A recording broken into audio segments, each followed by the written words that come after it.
اعوذ باللہ من الشیطان الرجیم، بسم اللہ الرحمن الرحیم۔ جماعت دیں اردو MCQs۔ پہلا جو ہے وہ پناہ اور بادشاہ کیا ہے؟ اب اس میں 4 آپشن دیے ہیں: ردیف، ہم قافیہ، ہم معنی اور ہم آواز، اور اس کا جو درست آپشن ہے وہ ہے ہم قافیہ۔ اگلا جو ہے 22 پہ ہے: جس کلام میں کوئی آیت، حدیث یا تاریخی واقعہ بیان ہو اسے کیا کہتے ہیں؟ تو اس کا جو صحیح آپشن ہے وہ ہے سند تعلیمی۔ اب یہ جو 21 اور 22 ہے، پہلے میں آپ کو 20 کروا چکی ہوں، تو اس لیے جو ہے یہ نمبرنگ جو ہے وہ آپ جو نظر آ رہی ہے 21 اور 22 اس لیے نظر آ رہی ہے۔ نمبر 23 پہ ہے: زمزمہ پردازی طیور کے کیا معنی ہیں؟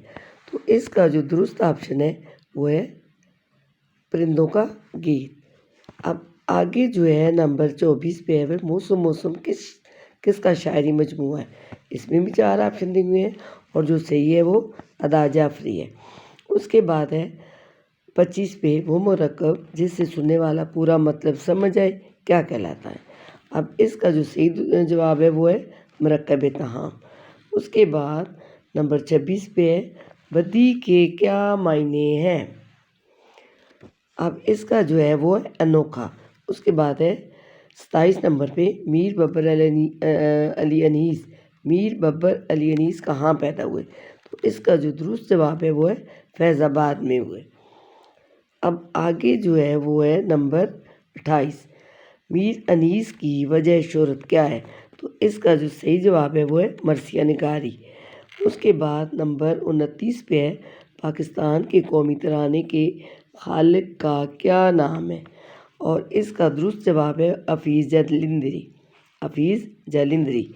اب آپ کو پتہ ہے کہ جو بھی ہماری کتابیں ہوتی ہیں اس کے آخر میں جو ہے وہ ترانہ لکھا ہوتا ہے اور شاعر کا نام اس کے ساتھ ہوتا ہے، تو وہاں پہ حفیظ جالندری جو ہے وہ لکھا ہوا ہوتا ہے۔ اب نمبر 30 پہ ہے: پاکستان کا قومی ترانہ کس زبان میں ہے؟ تو اس کا صحیح جواب ہے فارسی زبان میں۔ صرف ایک لفظ جو کاف ہے وہ اردو زبان کا ہے، باقی پورا جو قومی ترانہ ہے وہ فارسی زبان میں ہے۔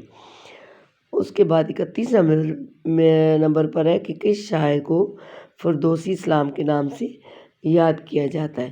اور اس کا بھی درست جواب ہے حفیظ جالندری۔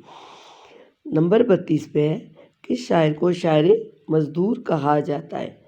یہ اور اس میں ہے احسان دانش۔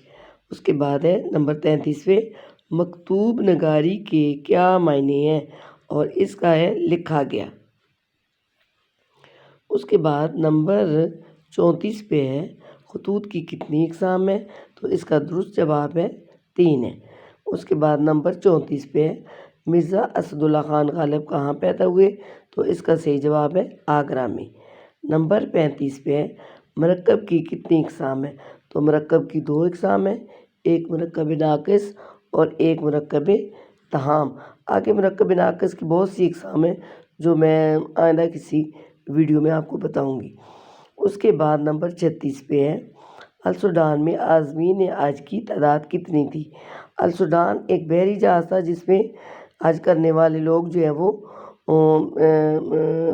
جا رہے تھے حج کرنے کے لیے۔ اب اس میں جو ان کی تعداد بتائی گئی وہ 750 ہے۔ اور اس کے بعد جو آخری ہے 37 نمبر پہ کہ اردو کے پہلے افسانہ نگار کون تھے؟ تو اردو کے پہلے افسانہ نگار سجاد حیدر یلدرم تھے۔